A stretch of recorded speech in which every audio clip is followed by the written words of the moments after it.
It's Sway in the morning, only on Shea 45. And a guy I'm a big fan of since the Deuce Bigelow days and before and beyond. Thank you, sir. Yeah, before and beyond. You know, SNL, the whole nine. But Jay-Z put Deuce Bigelow in a song, by the way. Did he really? What? Yeah, that's right. You heard me. What happened? What? Yeah. Back in like 99 or 2000. Wait, what song was that? I don't know, but it's like Deuce Bigelow. I said, oh my God, did he just say that in the he song? used you as a metaphor. Yeah, isn't that pretty cool? So you made it. If Jay-Z throws your name in. Well, first of all, I said, did he just use that? And I said, can I get any money off that? No, but I thought that was very cool. Well, I was very flattered by that. Yeah? Yeah. Rob Schneider is with us, ladies and gentlemen. Rob Schneider. We're going to open the phone lines, 888-SHAY-45. All right, I love it. Now, listen. Why is your room the most comfortable room in this whole place? Well, it's because it's a Sway in the morning, man. When you come up in here, we want you to feel like you're on your money couch. Right. How does Sway give such a cool groove to this little room? What happens? Why is this room? Well, let me It's the hat. You got curtains. Do you notice some things It's the that hat. he and I have in common? Number one, we're both wearing a hat, right? Okay. Number two, we like to be Get our gun smoke? warm. Okay, warm. Okay, we like to be warm. Oh, they both have on jackets. All right, okay. We both obviously smoked a blunt with Snoop Dogg. Okay. That's number 3. Number What else 4, we I'm from Oakland. Oakland in the house. Hey. All right. You a Golden State Warriors fan? Yeah. Come on. It's a 510. What the hell is it they call it now? Yeah, 510. 510, baby. Yeah. Okay. But see, before it was 510. Yoshi's. This Before is it's the big 415. test, though. It was 415. 415, yeah. Remember that? But how about Yoshi's? Because that's the only real Downtown jazz Oakland. club. That's the only place that supports jazz on the West Coast. Yep. Because Oakland is the only place that's cool enough to say, this is an important thing for our culture. Dab, you just listen and learn, Dab. Here's Okay. the big test. Okay. Are you an Oakland Raiders fan? How can you not love the silver and black? Oh my God! Even though they stink every year. But you know what, though? The thing is about them, they still got the coolest uniforms, even when they lose 38-0. Yeah. But I will say that they're going to have to. I thought that they'd be a little bit more consistent now that Al Davis is gone, because he was losing his mind at the end. Yeah. Al Davis was just. I'm not going to say yeah to that. I'm like yeah. But go ahead. But I think that they'll.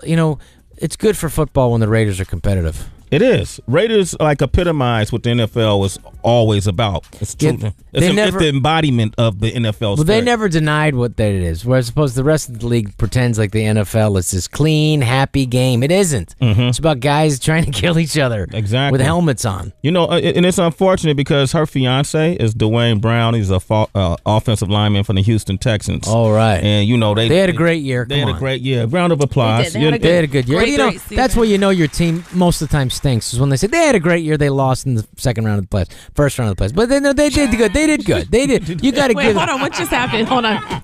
That's when you know your team stinks. It's when you lose early in the playoffs and people say, yeah, but you guys, you should be happy with that.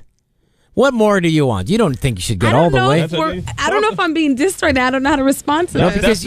That's that Bay Area gab. Talk to her, Rob. Go ahead, man. It's like the 49ers or the Raiders. We expect that you have excellence. You expect to win the Super Bowl every year, and if you don't, you're disappointed. Right. Well, if we talk about excellence, if you guys win 5 games, you had a good season, you're happy with that, everybody still has the tailgating party, and you guys shouldn't be disappointed. Well, I think we feel good, better than most Raiders fans, because you guys didn't make the playoffs. Look, this is not about there really isn't excellence there. Okay, But all right. we can go on and on. I get your point. This isn't about the Texans, okay?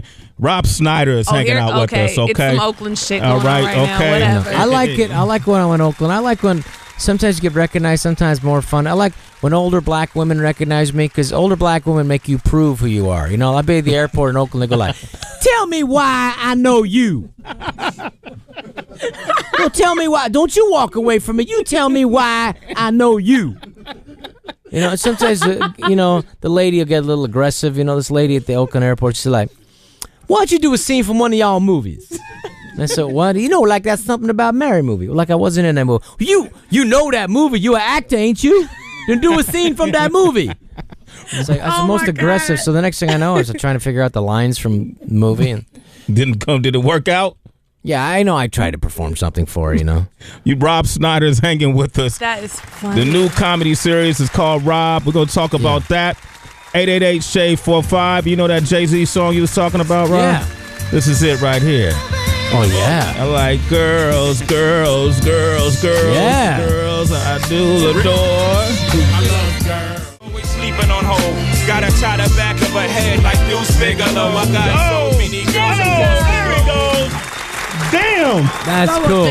That's unbelievable. It took so long to get to that Deuce Bigelow. Oh, but it was sweet when it got there, though. We were waiting and waiting. No, but come on, that's an amazing song. song. Man, that was a great song. That was ridiculous. Who's one of your favorite hip hop artists, Rob? Well, Rob Schneider's hanging out with us. Well, I got to show the respect to Jay-Z. Uh-huh. You know, and Snoop Dogg did get me baked at the last Super Bowl, like 5 Super Bowls ago. Oh, okay, great. I went on stage, and you know, when Snoop hands you a blunt, you just to smoke it just to be nice. I don't really smoke. The next thing you know, I locked myself in my hotel room for the next 2 nights. I'm so baked out of my mind.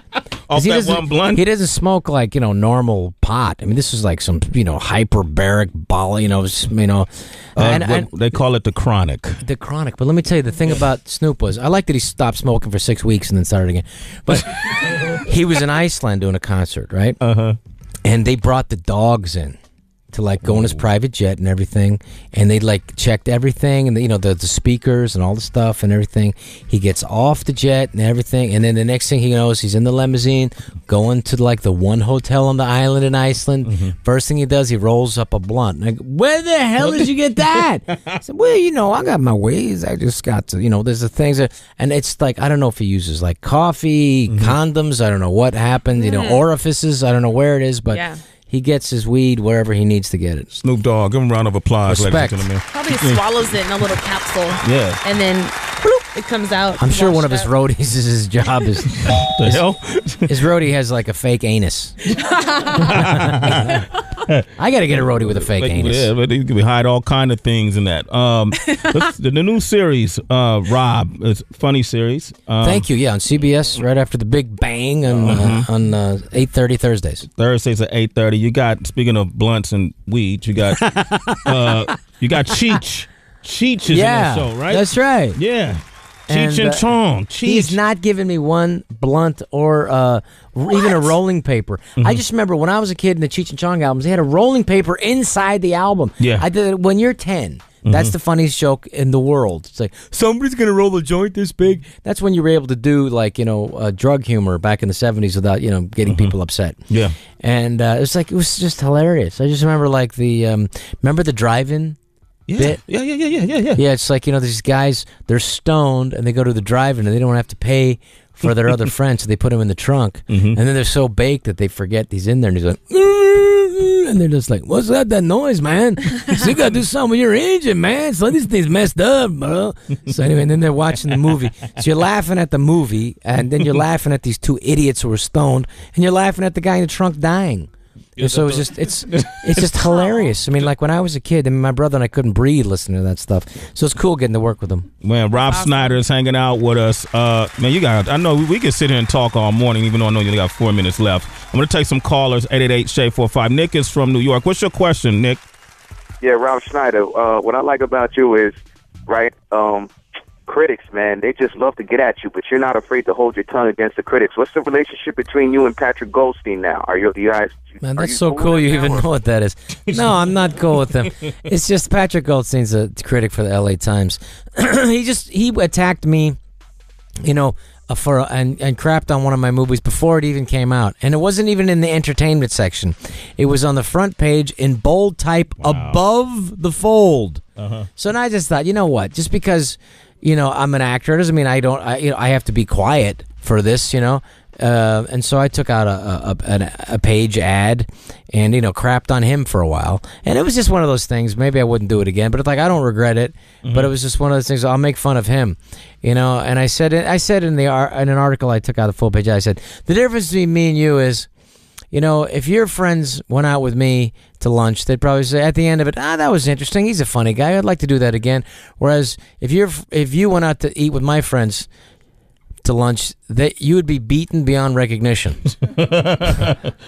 Wow, But anyway, was that funny? I don't see if I laughed, but I wasn't sure if that was. Well, at least scary. I know for a fact when he went to work the next week that everybody was laughing at him. So I did hear that. Yeah, so, good for you. I mean, it's critics is almost it's most actors or people who get bad reviews are scared to respond to it because they don't want to create a rapport or a legacy of bad reviews. But people went after me on the TV show. But the audience knows if it's good or it's not. Yeah. And I try to do funny stuff, and people have responded. We had 13.5 million people watched us the first week. 11.5 million people watched us last week. We got a good show tomorrow night, and hopefully get more people watching. What do they say about the show? Because I think it's a funny show, Rob. Well, they said it's racist, but none of them were Hispanic. Okay, all but right. it's okay. If it was racist, the Hispanic people on my show wouldn't let us do it. Mm-hmm. But it's funny, you can't be afraid to offend, otherwise you shouldn't be in comedy. I mean, every ethnic group stereotypes are played on. That's what, in comedy. I mean, we all take it at some point, right? Yeah, we have to have fun with it. You have to be able to laugh at yourself. Mm-hmm. But, when other people are trying to defend you when you're not offended, I mean, that's a problem. Mm-hmm. But it happens. I don't let it bother me anymore. Honest. All right, we got Rome from Chicago. Rob Snyder's on the air. What's your question, Rome? What's going on, bro? Hey, Rome, how are you? I'm all right, man. How you doing, man? What Good, and you're from Chicago. That's a New York, I expect in New York. Yeah, man. That's what's up, man. I see you doing good, man. You got your show coming out. Yeah, thank you. When's your next movie coming out? The next one's going to be called Teach Me to Dance. I play, my wife wrote it, Patricia. It's about a guy who's this kind of a schlubby kind of guy who's a chiropractor, and his wife, his girlfriend gets taken away by this Cuban guy because he's a sexy dancer, and so I got to learn to dance, pretend to be a Cuban guy, and get her back. So I'm having to take salsa lessons, tango lessons, and doing all these different stuff, and it's been fun, actually. You got rhythm, bro? No. Okay. But what I do, no, my wife's pretty good. I can hear the music pretty good. I got rhythm, but just getting those 40-year-old hips be moving, man. Yeah. Just old high school football injuries, just baseball, my knees and stuff. But I'm enjoying it, so that's the next one. All right, man. Well, I want to thank you for coming by, Rob. Anytime. Thank you. Anytime. You want to Silver just come and black. Out. All right, Raiders. Maybe Rob next Snyder. year. Make sure you watch Rob Thursdays at 8:30 p.m. Commitment to Excellence right here. All right, 8:30 p.m. on CBS. That's right. Commitment to Excellence. Yeah. It's Sway in the morning, only on Shea 45.